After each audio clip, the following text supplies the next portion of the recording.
Bonjour, je suis Gilbert Daouet des Avatars Éditions. Ce soir, nous commençons une nouvelle série d'émissions de Café Noir sur la présentation des livres publiés chez Avatar Éditions. Donc aujourd'hui, on va commencer avec notre ami Vincent Chapin. C'est son deuxième livre chez nous. Le premier livre qu'il a publié chez nous, c'est Julius Evola dans la lutte initiale, La voix du guerrier, comme labyrinthe des ténèbres. Ce livre a été publié en 2013. Et aujourd'hui, alors on a publié dans notre nouvelle collection la collection Agora, qui est la collection des essais des éditions Avatar, 3 livres, dont le livre de Vincent Chapin. Les 2 autres sont L'économie de proximité, la solution aux méfaits de la mondialisation de Michel Soriano. Et après, Le pragmatisme, outil d'analyse d'un monde complexe de Gérard de Suy. Et bien entendu, le livre de Vincent, La déréalité, stade suprême du spectacle. Mais avant qu'on parle de ton livre, Vincent, est-ce que tu peux te présenter à nos auditeurs? Alors, bonsoir Gilbert. Oui, bien sûr, je peux me présenter à vos auditeurs. Je vais le faire de manière extrêmement sommaire. Je suis quelqu'un qui a fait des études d'histoire à la base, qui exerce un métier de cadre, qui a raté la marche pour devenir professeur d'université pendant ses études. Et voilà, ça s'est passé comme ça.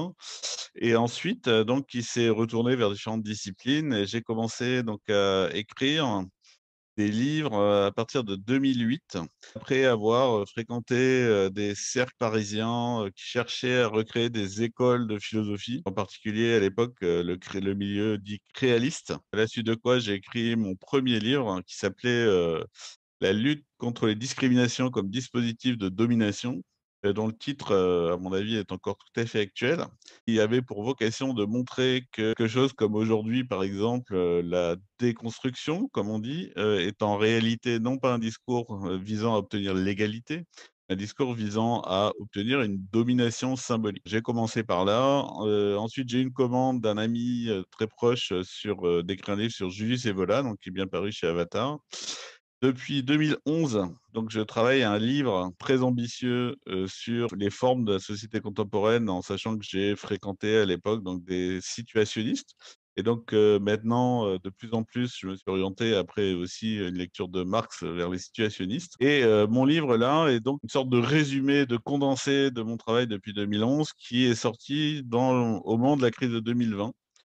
Puisque la crise de 2020 était en fait une application de ce que nous prévoyons depuis très longtemps et que ça méritait d'essayer de faire un condensé. Alors, je sais bien que ce condensé est déjà extrêmement conséquent, mais en fait, le livre que j'avais commencé depuis très très longtemps était un livre vraiment trop ambitieux peut-être, mais en tout cas qui a pu sortir en accéléré grâce à la crise et grâce à Gilbert Daouet que je remercie. C'est moi qui te remercie. Je précise pour nos auditeurs que tous tes livres seront dans le champ de la description de cette vidéo avec les liens. Donc, est-ce que tu peux faire un petit résumé rapide pour nos auditeurs avant qu'on passe à nos questions? Alors, pour comprendre ce qu'est ce livre, c'est un objet quand même assez particulier. Il imite le titre de Lénine, L'impérialisme, stade suprême du capitalisme, qui est sorti juste avant la guerre 14-18. La thèse fondamentale de mon livre est qu'il y a eu 3 crises depuis, on va dire, 1890. Il y a eu premièrement une crise majeure du politique avec la Première Guerre mondiale et aussi la Deuxième Guerre mondiale. Donc, c'est un déchirement de l'Europe lié à la situation du système politique à cette époque. Et la clé de l'explication de ce qui s'est passé à cette époque est dans le titre de Lénine. Il y a eu ensuite la crise de 1929, qui est une crise économique, comme chacun sait, et puis après, il y en a eu d'autres, bien sûr. Mais ça, c'est une autre crise majeure de développement qu'a connue notre société occidentale. Et maintenant, il y a eu la crise de 2020, qui est une autre crise majeure, et d'un autre genre, qu'il faut donc considérer totalement différemment, et qu'il faut considérer comme étant une crise, cette fois, du système informationnel. C'est-à-dire que c'est en fait le système informationnel qui a pris son autonomie dans notre société et qui a provoqué cette crise. Et donc, on ne peut comprendre cette crise qu'en étudiant les règles de fonctionnement du système informationnel. Ce livre, et donc, devait paraître extraordinairement prétentieux, mais c'est tout à fait égal pour moi, quelque chose qui est une révolution épistémologique dans l'approche de la crise de 2020 et quelque part, je suis persuadé qu'il donne des clés de la compréhension de ce qui s'est passé à cette époque et de ce qui se passe encore aujourd'hui. On dit crise 2020, mais on y est encore en plein dedans. La crise de 2020, de la même manière que Lénine a pu comprendre la crise qui se profilait en 1914 grâce à Marx, Je pense qu'on peut comprendre la crise de 2020 grâce à Debord. Il y en a un autre dont je me réclame, c'est qui est beaucoup moins connu, mais qui est pourtant un très, très grand sociologue allemand du XXe siècle, qui s'appelle Niklas Luhmann et qui a écrit, et en particulier, en traduction française, La réalité des médias de masse et qui est un livre clé, là encore, pour comprendre ce qui se passe à partir de 2020. Alors dans la quatrième de couverture, j'ai pris une citation de Luhmann. Je vais quand même la lire parce qu'elle est fondamentale.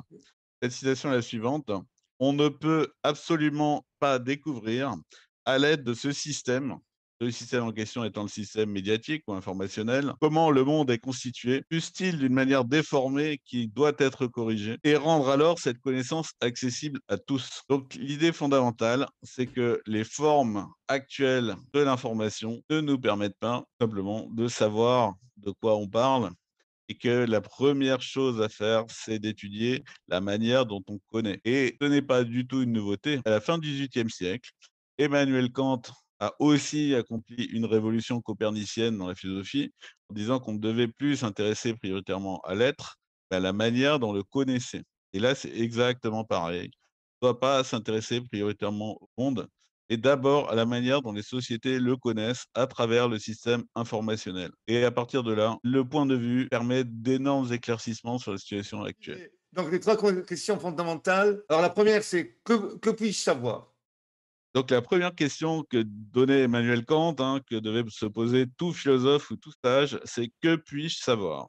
Eh bien, pour savoir ce que l'on peut savoir sur la crise de 1920 ou ce que l'on peut savoir du monde, il faut comprendre le fonctionnement du système informationnel. Tout ce que nous savons nous vient par le système informationnel. Je n'invente rien en disant cela, hein, je dis ce que disait déjà Niklas Luhmann dans son livre qui date de la fin des années 90. La stratosphère, on en a entendu parler. On a entendu parler de la Lune, mais jamais on l'a touché, vu ou approché la Lune. Il y a en fait 2 ordres de réalité autour de nous et nous ne sommes pas habitués à poser des distinctions entre ces 2 ordres de réalité.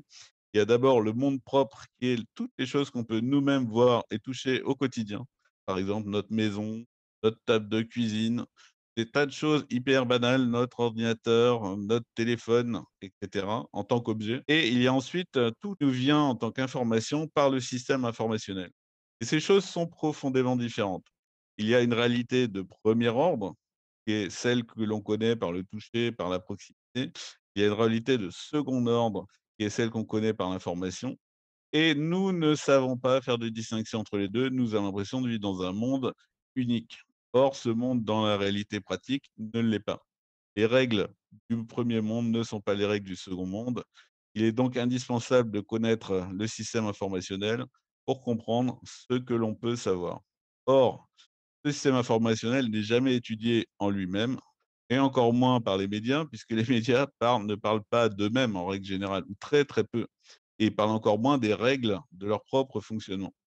Il est donc possible, un, de faire l'économie de l'information, c'est-à-dire en quoi la diffusion d'informations peut-elle être rentable, et quelle est du coup l'information la plus diffusée, qui est la plus rentable en système libéral, et quelle est l'information la moins diffusée, qui est la moins rentable. Ça, c'est par exemple une première question. Deuxième question qu'on peut se poser, c'est: quelle est la diffusion qui va permettre à un journal d'atteindre ses objectifs? Quelle est la diffusion qui est totalement indifférente à ses objectifs? On comprendra dès lors beaucoup mieux, rien que par cet exercice, qu'est-ce qui est diffusé et qu'est-ce qui ne l'est pas. Je peux donner un exemple très simple. Aujourd'hui, la vérité n'a pas de valeur dans le système informationnel. Elle n'a pas de valeur parce que ce qu'on diffuse, c'est ce qui va attirer de l'audience. Ce qui est important, par exemple sur Twitter, sur n'importe quoi, hein, sur TikTok, c'est Oui, le sur toutes nombre les d'abonnés plateformes. et le nombre de vues. Bien. Et en fait, la vérité en elle-même n'attire ni les vues, ni l'audience. Ça n'est pas intéressant. Quelquefois, c'est gênant, la vérité. Donc, la vérité en soi n'est pas du tout un argument. Sauf par exemple, dans une revue spécialisée, admettons une revue scientifique consacrée à la chirurgie des reins, qui fait un article sur tel aspect de la chirurgie des reins, on a des chances qu'il soit extrêmement important, tant pour celui qui a écrit l'article que pour celui qui le reçoit, que la vérité de l'article soit essentielle, évidemment. Et dans ce cas, on a une de bonnes probabilités d'avoir quelque chose de réaliste. Mais par ailleurs, dans l'ensemble du système médiatique, la vérité n'a aucune importance. C'est pourquoi Niklas Luhmann lui-même dit: «On ne peut en aucun cas en sortir une image du monde valable». Ça, c'est la première chose. Donc que puis-je savoir?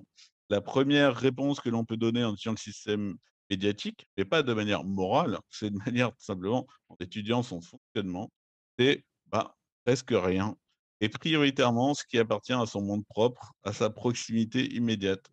Les clés sont sur la table de la cuisine, ça, je peux le savoir avec une certitude absolue. Par contre, si on me dit: «Le virus est sorti de la ville de Wuhan en telle année ou de tel laboratoire», de toute façon, je ne peux en aucun cas le vérifier. Je ne peux ni vérifier qu'il est sorti, ni vérifier qu'il n'est pas sorti, ni rien vérifier du tout, puisque par principe, le virus est invisible. De ce fait, je suis dans le domaine du récit lié au système informationnel et c'est les règles de construction du récit informationnel priment et non les règles de la vérité. Encore une fois, que puis-je savoir? Très peu de choses et essentiellement par image ce qui arrive autour de moi. D'ailleurs, même leur fact-checking, ce qu'ils appellent maintenant le fact-checking, c'est en fait pour mettre en difficulté les gens qui sont opposés, entre guillemets, bien entendu, opposés au système. Donc, c'est même le fact-checking n'est pas vérité. Tout à fait, le fact-checking est juste une illusion supplémentaire de vérité. Alors, ce qui est extraordinaire, c'est que le système informationnel, bien sûr, travaille pour donner une impression de vérité et de fiabilité des sources. Il y a, soi-disant, mais pas soi-disant d'ailleurs, même sincèrement, il y a une éthique du journalisme. Il y a des vérifications possibles. Il y a, mais en réalité, comme ces vérifications sont des vérifications de vérifications de vérifications, à un moment ou à un autre, encore une fois, on trouve des limites, on trouve des raisons de tout simplement conclure qu'on ne peut pas savoir. Mais par contre, ce qu'on peut savoir, et qui est beaucoup plus intéressant, c'est pourquoi une information est diffusée. On s'interroge non pas sur est-ce que l'information qui est diffusée est vraie ou fausse, mais pourquoi elle est diffusée, alors on commence à rentrer dans la compréhension, par exemple, de la crise de 2020. C'est-à-dire qu'on comprend beaucoup mieux la réalité de la crise de 2020, non pas en étudiant la virologie, mais en étudiant le fonctionnement de la communication de masse dans un pays développé en temps de crise. Donner un exemple très simple. À partir du moment où commence la crise, à partir du moment où il diffusait une information sur le sujet de peur qui vient d'apparaître, si le virus est payant et attire de l'audience, on va avoir une multiplication infinie, une sorte de montée en puissance de la diffusion d'informations. Un autre point qu'il faut bien comprendre, c'est que depuis les années 2000, l'informatisation massive de l'information fait que ce qu'on appelle le coût marginal de la diffusion d'informations, c'est-à-dire le coût d'une diffusion supplémentaire d'informations, tend vers zéro. Et donc, on peut diffuser des centaines de milliards de messages tous les jours, toutes les secondes. C'est pas qu'on peut, c'est qu'on doit les diffuser. Et donc, vous ajoutez, un, le fait que ça paye de parler du virus. Et deux, le fait qu'il faut publier des milliards de messages tous les jours. Vous allez avoir des milliards de messages sur le virus. Vous allez avoir en fait la création informationnelle de la pandémie. C'est-à-dire qu'en termes démographiques, personne n'a disparu entre nous, à part évidemment des personnes. Il y a eu des morts. Mais en aucun cas, la population n'a été en danger comme lors de la peste noire. La peste noire a tué 40 à 50 de la population d'une région en une année. Ici, on est sur des 0,0 quelque chose. Ça aurait pu passer totalement inaperçu à d'autres époques où on n'aurait pas été capable de nommer le virus, de l'identifier, de connaître son code génétique, et ainsi de suite. Ce qui n'est pas passé inaperçu, là, on a fait un sujet informationnel et l'énorme puissance du système qui a toujours besoin de plus d'informations a créé les événements de 2020. Et parce qu'il y a une dernière règle fondamentale, cette fois pour le politique.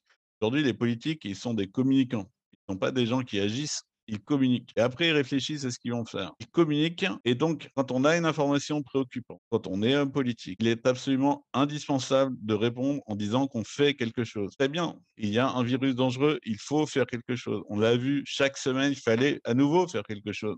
Donc, on a une nécessaire surenchère des mesures. On a vu, au moment de la crise de 2020, la surenchère des mesures avec, par exemple, la fermeture des parcs, la fermeture des plages et la semaine suivante, la fermeture de on a fermé sans cesse davantage de choses et de manière totalement hétéroclite et absurde, mais tout simplement parce que c'était pas l'action qui était importante, l'action précise, c'est-à-dire ce qu'on faisait. Ce qui était important, c'était de communiquer sur le fait qu'on faisait quelque chose. Et donc, il y a une surenchère de l'action. On arrive au confinement, on arrive aux fermetures, comme je dis, aux fermetures de parcs, au port du masque dans les forêts quand on est tout seul, à la chasse des randonneurs dans les montagnes avec des hélicoptères, donc à des choses qui sont totalement Absurde. délirantes. Croit-on qu'on va poursuivre le virus en montagne avec un hélicoptère? Délirant, mais même les gens qui le faisaient le savaient que c'était délirant. Les pilotes d'hélicoptères savaient qu'ils déliraient. Ça n'a aucune importance. Donc, il faut avoir Oui, esprit critique et d'analyse, que malheureusement, on dirait qu'on n'en a plus. Donc, je passe à la deuxième des trois questions de Kant. très bien. Qui suis-je? Alors, qui suis-je? C'est la question, évidemment, je vais la détourner. La question qui suis-je aujourd'hui, je vais en parler telle que la plupart des gens y répondent. On définit toute chose par différence à autre chose. Ce qui signifie que ce que je suis, c'est aussi ce que je ne suis pas.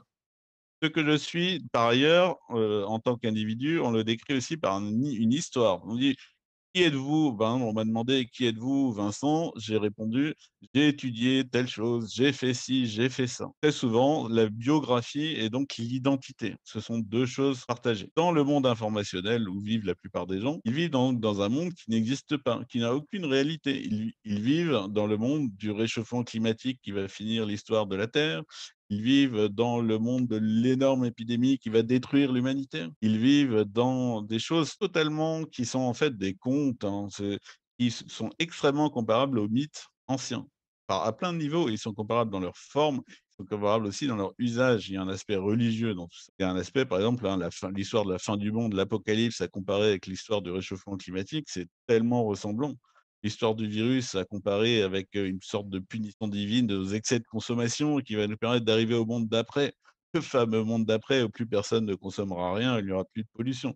Enfin, tous ces trucs, des discours, mais totalement dépourvus de moindre, appui dans la réalité et qui pourtant, ont à un moment été intensément partagés. Alors reprenons maintenant les choses. Qui suis-je pour la plupart des gens? Eh bien, au fond, la plupart des gens sont des salariés, sont des rouages d'une grande machine sociale. Et c'est extrêmement triste et fade à raconter ça. D'ailleurs, c'est à la limite, ça peut se raconter. Ils préfèrent être des chevaliers combattant les virus ou combattant le réchauffement ou combattant les grands ennemis de l'humanité que sont la haine ou des choses de ce genre. Et donc, très simplement, qui suis-je? Souvent, les gens se disent être des héros, alors qu'en réalité, la plupart du temps, on sont des marionnettes dans un théâtre d'ombre. Voilà. Qui sont les hommes modernes? Ils sont des marionnettes d'un théâtre d'ombre. Ils ont l'impression de tenir les ficelles et d'agir, alors qu'en fait, leurs ficelles ne touchent absolument à rien d'autre que des paroles et leurs actions aussi absurdes que ces pilotes d'hélicoptères qui cherchaient à attraper des virus dans les montagnes parce qu'il fallait absolument faire quelque chose. Et ils ont l'impression d'être libres, en Et fait. bien sûr, ils ont l'impression d'être D'être libres et de libres. faire des choix à l'intérieur de ça. Exactement. Comme si travailler faire des choix dans un monde imaginaire était faire des choix. Et la troisième et dernière question, que m'est-il permis d'espérer? Ce qu'il est permis d'espérer, parce que mon livre, c'était un livre et ça a toujours été un livre d'espoir.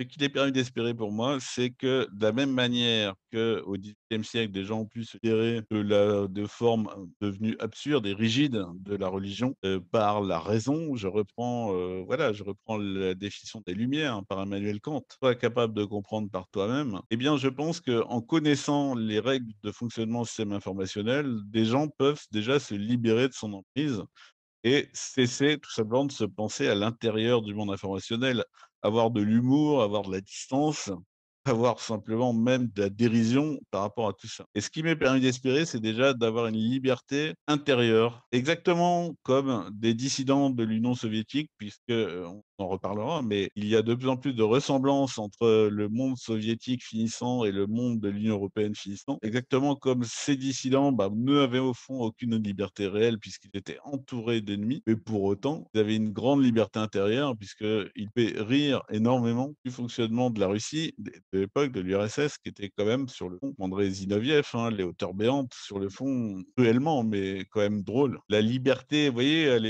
à l'époque de Max Stirner, l'unique et sa propriété, l'idée déjà, on arrête de penser à l'intérieur des sphères bourgeoises de la réalité, c'était une manière d'être gai, d'être heureux, comme Nietzsche aussi, qui parlait du gai savoir. Je pense qu'il y a un gai savoir à se libérer, simplement de ce qui est des illusions, énormément d'illusions, de l'illusion au carré, qui est véhiculée par le spectacle, par le système informationnel. Bon, alors on passe là à la dimension géopolitique. Donc, deux questions. Alors, la première, qu'est-ce que le monde libre? Alors, le monde libre, si on reprend ce que j'ai dit, il faut toujours penser en termes de récit. Le monde libre, il faut le voir comme un film américain où il y aurait, comme Star Wars, un beau monde libre blanc et une étoile des ténèbres qu'il faudrait vaincre. Donc, l'étoile des ténèbres, ça peut être le virus, ça peut être le réchauffement ou ça peut être La Russie, par exemple, tout dépend du sujet dont on parle. Je rappelle, l'Europe, jusqu'à la chute du mur de Berlin, c'était le monde libre. C'est un monde où il existait des libertés réelles que nous-mêmes avons largement oubliées. Se rappelle-t-on qu'en 1970, on pouvait fumer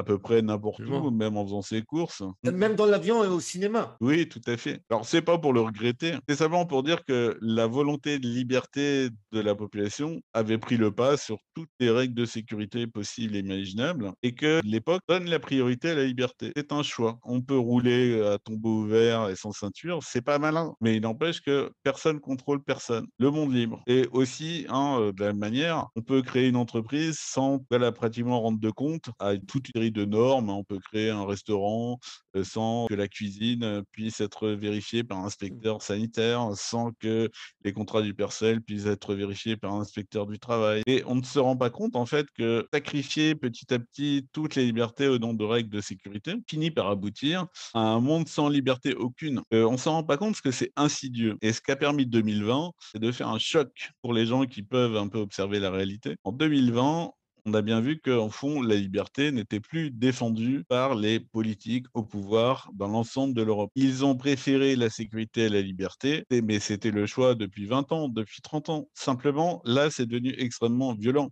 C'est incroyable de ne pas pouvoir se lever de plus d'un kilomètre de son logement. C'est absolument incroyable de ne pas pouvoir sortir après 19 heures sans risquer une amende. Il n'y a aucun pays totalitaire qui est jusque-là où c'est quelque chose d'extraordinaire quand on y pense, ce foisonnement des règles de sécurité. Et pourtant, même extrêmement violent, personne n'a réagi. On parle beaucoup de liberté, mais au fond, ce qui compte aujourd'hui, ce sont les règles de sécurité. Tout le monde veut se couvrir. Et donc, c'est la règle du maximum de précaution. Le maximum de précaution, c'est l'immobilité totale. Puisque c'est dangereux de se déplacer, autant rester immobile.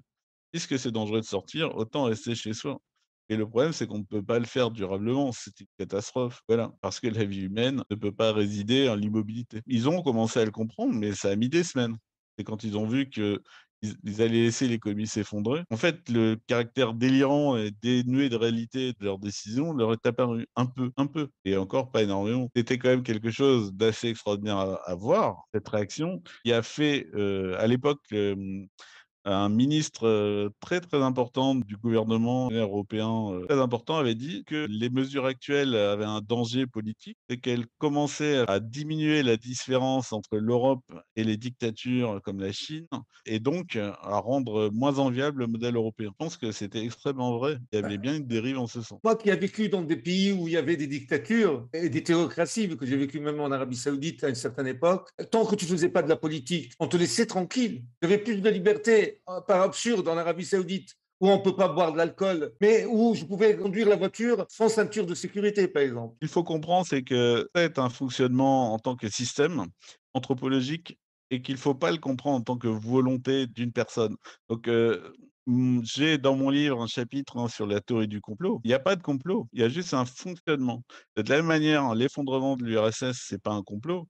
L'effondrement de l'URSS, c'est l'effondrement d'un système qui vient à s'épuiser. Ce qui se produit là actuellement en termes géopolitiques, un ensemble de pays comme l'Union européenne ne cesse de multiplier les textes de précaution parce que les textes de précaution du Covid sont un exemple des textes de précaution à l'intérieur de l'Union européenne. L'Union européenne ne cesse de produire des normes de fonctionnement économique, à tel point que des entreprises doivent fermer, à tel point que des cafés, des restaurants, des fromageries, toutes sortes de choses doivent fermer parce qu'ils n'ont pas les moyens de financer ces normes. Financer ces normes, ça suppose donc un soutien aux plus grandes entreprises. On arrive en fait à des situations où les plus grandes entreprises soutiennent les normes parce que ça leur permet de réduire la concurrence des petites entreprises. Et au total, on a réellement en fait quelque chose qui se rapproche de plus en plus du modèle de l'URSS, c'est-à-dire où la liberté d'expression est défendue dans la Constitution. Je rappelle que la Constitution de l'URSS défendait la liberté d'expression, mais où en réalité les limites à la liberté d'expression sont à la fois juridiques, il y en a, et elles sont beaucoup plus lourdes encore comme limites non juridiques. Je vais donner quelques exemples, hein, sur la liberté d'expression. Premièrement, là par exemple, je m'exprime librement sur mon livre livre, c'est très bien. Mais cette émission, je le sais très bien, c'est une goutte d'eau dans la mer parce que la production d'informations, elle est délirante, elle est gigantesque. Et donc, déjà, il y a une censure par le bruit. Un bruit de quelqu'un qui parle, c'est deuxièmement, admettons que je dise la vérité, c'est-à-dire que l'analyse que propose mon livre soit juste. Pour autant, ça ne le rend pas plus intéressant. Quelqu'un qui me lit, voilà, et admettons, encore une fois, admettons que ça soit la vérité. Le système informationnel est en train de produire de la crise à tour de bras et donc va pas s'arrêter. C'est-à-dire qu'après le Covid, il y aura une autre crise. Eh bien, pour autant, qu'est-ce que ça lui fait gagner dans son travail? Ça lui fera pas gagner plus d'argent. Qu'est-ce que ça lui fait gagner en termes compétitifs darwiniens? Par exemple, est-ce que ça lui permettra d'être plus riche, plus séduisant, plus beau, d'avoir plus de succès social ou autre? Ça lui permettra rien de tout ça. Et toute personne aujourd'hui qui détiendrait une vérité quelconque le sait bien. Et donc, au fond, pourquoi est-ce qu'il le dirait? Pourquoi est-ce qu'on fait l'effort de le dire? Bon, on fait l'effort de le dire parce que malgré tout, on a envie de le dire. Mais pour autant, beaucoup de gens se taisent juste parce que simplement, ils n'ont pas ou très peu d'intérêt à dire quelque chose alors qu'ils savent des choses. Et ensuite, dernière chose, il est évident qu'il est risqué, même dans la société telle qu'elle est, de dire certaines vérités, même si juridiquement on a le droit de les dire. Regardez les gens qui doutaient de l'efficacité de certaines mesures pendant le Covid, avoir des rétorsions énormes, des milliers de messages haineux sur Twitter ou autre, Absolument. tout simplement ce qu'ils avaient dit. Pourquoi est-ce qu'on interdit la randonnée en montagne? Ou pourquoi est-ce qu'on ferme les plages alors qu'il y a du vent sur les plages et qu'il n'y a pas grand monde en hiver? De toute façon, l'intérêt d'interdire les plages est non seulement limité, mais même carrément aberrant. Même des gens qui ont pris des mesures, des positions très simples comme ça, ont pu avoir des véritables agressions, voire des risques pour eux, pour leur carrière, de ce point de vue-là. Et donc la censure, si vous voulez, dans l'Europe, elle est pas du tout ridicule. Le droit n'arrive vraiment qu'à la fin. C'est pour quelqu'un qui continuerait à l'ouvrir qu'on arrive peut-être au procès. Mais c'est rarissime, rarissime. Il n'y a pas besoin en général. À l'intérieur du système tel qu'il existe, au moment de la pandémie par exemple, c'est comme vivre en Europe au Moyen-Âge avec la religion catholique. Même si on ne croit pas à la religion, on va quand même aller à la messe, on va quand même communier, on va quand même se confesser, même on raconte n'importe quoi. Simplement parce que si on fait l'inverse, on va avoir les plus grands problèmes. De la même manière, là, aujourd'hui, moi, je suis quelqu'un qui travaille, hein, qui a besoin du pass sanitaire. J'ai le pass sanitaire, j'en ai absolument pas honte. J'ai fait exactement comme Henri IV qui avait dit Paris vaut bien une messe, qui était devenu catholique pour devenir roi de France. Si pour exercer mon métier, j'ai besoin du pass sanitaire, eh bien, si on me dit que je dois rendre hommage à une religion quelconque parce que dans ma société, on est livré à une hostilité si on ne reconnaît pas cette religion, eh bien, comme aussi les Juifs d'Espagne, hein, je peux devenir catholique. Voilà. Eh bien, je Oui, peux devenir partisan du réchauffement climatique. mais effectivement, tu es obligé de te conformer au système. Là, en Italie, où je vis maintenant, on est en train d'introduire un super pass sanitaire. C'est-à-dire, on est en train d'ajouter des restrictions à la française pour les terrasses. Et déjà, tous ceux qui travaillent sont obligés de l'avoir. J'aime bien la formule que notre ami Nicolas Bonal utilise, utilisant la théorie de la constatation et pas du complot. Et je trouve qu'elle est bien meilleure. Bon, on passe alors à la deuxième question. Qu'est-ce que la politique? Alors justement, un autre aspect que j'ai envie d'aborder, c'est qu'est-ce que la politique? Parce que en ce moment, je sais, il y a des débats, est-ce qu'il faut s'engager pour la présidentielle ou non, des choses de ce genre. De la même manière que je doute qu'il soit intéressant de placer une limite ami-ennemi entre les vaccinés et les non-vaccinés et de dire aux gens qu'ils sont des traîtres si vaccinés. Parce que je pense que au fond, quelqu'un qui se disait catholique pendant le Moyen Âge avait raison, il voulait vivre tranquille. C'est la même chose pour moi. Au fond, la politique est devenue un spectacle. Ça veut dire qu'elle a très peu de contenu réel. La plupart des gens, par exemple, même les gens de droite, hein, vont dire qu'ils sont extrêmement sensibles au réchauffement climatique. Exactement comme au Moyen Âge, ils auraient été extrêmement sensibles à la crucifixion, évidemment, ou extrêmement sensibles à la nécessité de mener la croisade. Et en réalité, toutes ces sensibilités-là sont des spectacles. On sait très bien qu'il va falloir produire de l'énergie. On sait très bien qu'il va falloir produire des produits industriels. On sait très bien qu'on ne va pas s'en sortir sans croissance économique. Et donc, on sait très bien que le réchauffement climatique, premièrement, on n'en sait rien. Et deuxièmement, on ne va pas arrêter la société industrielle et provoquer un désastre majeur dans l'histoire de l'humanité au motif qu'il faut faire plaisir à des gens qui font des prévisions extrêmement improbables à un siècle ou deux. On n'est pas un siècle ou deux dans la réalité. Dans la réalité, on est à la semaine qui vient. Dans la réalité, on a besoin de manger. Dans la réalité, on a besoin de dormir. En réalité, on a besoin de s'abriter du froid. Les mythes, ils appartiennent aux gens qui ont les moyens de manger, de dormir et de s'abriter du froid. Les autres, ils en ont strictement rien à faire et il se trouve qu'ils sont majoritaires. Si un jour l'Europe commence à baisser la qualité de vie des Européens, ce qui est déjà le cas, il est évident que le projet européen sera devenu un projet nocif pour les Européens. Pour moi, c'est déjà le cas. Donc, qu'est-ce que la politique aujourd'hui? Croire qu'il faut prendre parti pour quelqu'un ou pour quelqu'un d'autre, hein. Prendre parti pour Zemmour ou prendre parti contre Zemmour, ou, au fond, ça n'a aucune importance. Ça n'a vraiment aucune importance. C'est du spectacle. Si on arrive à comprendre que la politique est du spectacle, je pense qu'on peut arriver à comprendre aussi que, en fait, militer politiquement aujourd'hui, si on souhaite transformer le monde, militer politiquement dans un parti ou militer politiquement en faisant des communiqués de presse ou en tweetant, ou en faisant des TikTok ou en faisant des vidéos sur YouTube, autant dire qu'on sait que ça nous occupe. On sait que ça peut nous apporter de l'argent, un métier et plein de choses positives, là, de la séduction, de l'emprise dans la société. Mais si on pense vraiment en termes de réalité, ça n'a vraiment pas de sens. Voilà, militer pour un journaliste quelconque, au fond, c'est toujours être un jouet du système informationnel qui n'est pas, encore une fois, une sorte de super cerveau, qui est juste un fonctionnement. Mais être un jouet d'un fonctionnement est très très loin d'être un héros engagé dans un combat pour la défense et la survie de quelque chose de précieux. D'ailleurs, ce qui est intéressant, c'est qu'on ne parle plus de gouvernement, on parle de gouvernance. Déjà, le terme lui-même Oui. est significatif. Représentez-vous ce qu'était la cour de Louis XIV, le nombre de messages qu'il devait recevoir chaque jour à la cour.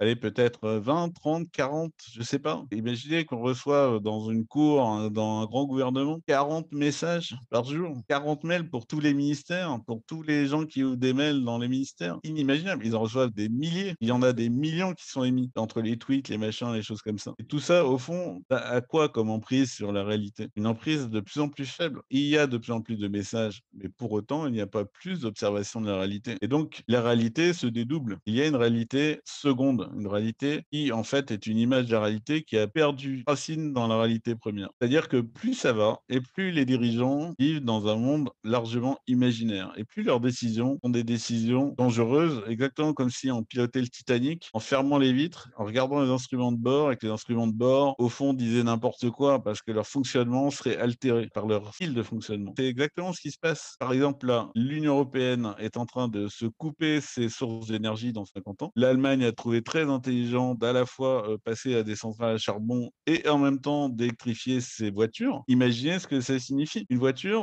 électrique, c'est 20% de récupération de l'énergie électrique reçue. C'est-à-dire que sur 100% d'énergie électrique produite au charbon, la voiture électrique va utiliser 20%, c'est-à-dire qu'elle va consommer 5 fois plus de charbon. C'est comme si on était revenu au train de l'époque western et on nous présente ça comme la modernité de la défense de l'environnement. C'est extraordinaire. Les voitures allemandes fonctionnent au charbon. Le fait de dire qu'une voiture ne pollue pas parce qu'elle peut rouler quelques heures sans produire de carbone parce qu'elle a des batteries, mais c'est complètement délirant. C'est comme dire que parce qu'une voiture aurait un groupe électrogène qui serait dans sa remorque, elle ne polluerait pas parce qu'on mesure que ce qui sort de la voiture et pas ce qui sort du groupe électrogène. C'est du délire. C'est exactement comme les gens qui en hélicoptère cherchaient le virus dans les montagnes. Oui. C'est du délire. Et pourtant, c'est la réalité de notre monde. Et Notre pourtant, monde est délirant par certains aspects parce qu'ils ont perdu le contact avec la réalité. ce que tu viens de dire, c'est quand même du bon sens. Si tu le dis maintenant dans les médias mainstream, tu es crucifié. Ah, mais complètement, c'est inintelligible. Bon, pour finir, une question traditionnelle. Que signifie le dédoublement dans une perspective traditionnelle? Alors, c'est un aspect dont je ne parle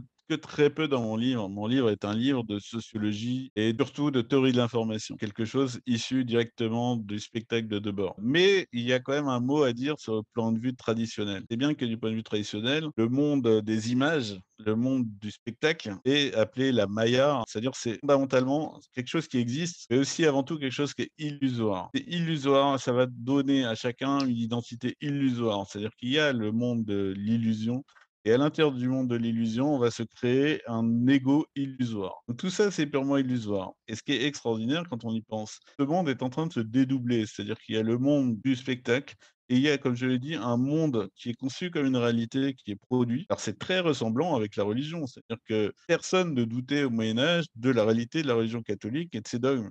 Là, aujourd'hui, personne ne doute des dogmes fondamentaux de l'Occident. Et pourtant, ils sont totalement déréalisés. Ils sont déracinés de terre réelle. Et ce dédoublement, donc, qui se produit, eh bien, en termes traditionnels, je rappelle une phrase du Hagakure, de ce qui est un évite toujours de faire deux. Et cela est vrai dans toutes les voies, quelles qu'elles soient. Tu te rappelles de cette formule, tu pourras progresser dans toutes les voies spirituelles qui se présentent. Quelque chose d'extraordinaire que ce dédoublement qui frappe le monde de l'illusion à l'intérieur de notre monde, ça fait vraiment penser à René Guénon, hein, sur le crépuscule du monde moderne. En réalité, la perte de contact avec le monde concret, question absolument infinie de réalité parallèle, ça quelque chose qui fait aussi réfléchir sur le plan traditionnel, hein, de l'histoire des idées, c'est-à-dire effectivement le fait de se dédoubler, le fait de multiplier les miroirs, c'est aussi le fait quelque chose pour les hommes traditionnels relevait d'un processus au fond diabolique. Absolument pas pour dire: «Je prouve qu'il y a un processus diabolique dans le monde».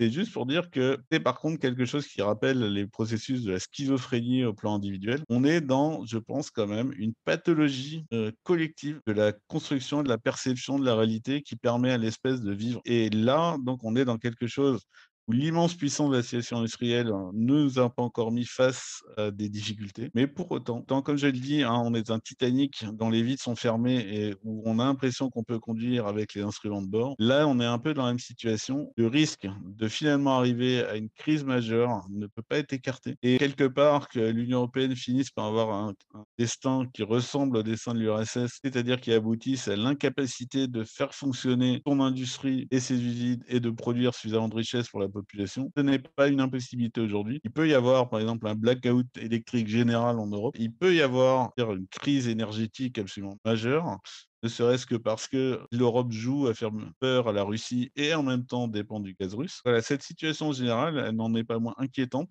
2020, quelque part, a montré qu'à tout moment, une situation qui semble être la situation d'un pays relativement prospère et libre pouvait d'un seul coup devenir quelque chose d'assez étrange, un peu cauchemardesque, avec des personnes qui, à l'époque, je rappelle, j'en ai croisé moi-même, mettaient sur la tête une caisse en carton avec des trous pour les yeux, en croyant se protéger de la mort avec une caisse en carton. C'est encore possible et je pense qu'il faut être extrêmement vigilant là-dessus. C'est la première fois que j'entends ça. Donc, on va, Moi, on je va, l'ai vu de mes propres yeux. oui, non, donc on va laisser ça, la parole de la fin. Donc, je te remercie, Vincent. Donc, Merci beaucoup, Gilbert. je rappelle le titre de ton bouquin. Donc, c'est La déréalité, stade suprême du spectacle. Le lien sera dans le champ de description. Et je rappelle à tous nos auditeurs de s'abonner, s'ils l'ont pas encore fait, de s'abonner à notre chaîne. C'est gratuit, juste un clic. Je vous remercie et à la semaine prochaine. Merci, au revoir. Merci beaucoup, au revoir. Au revoir.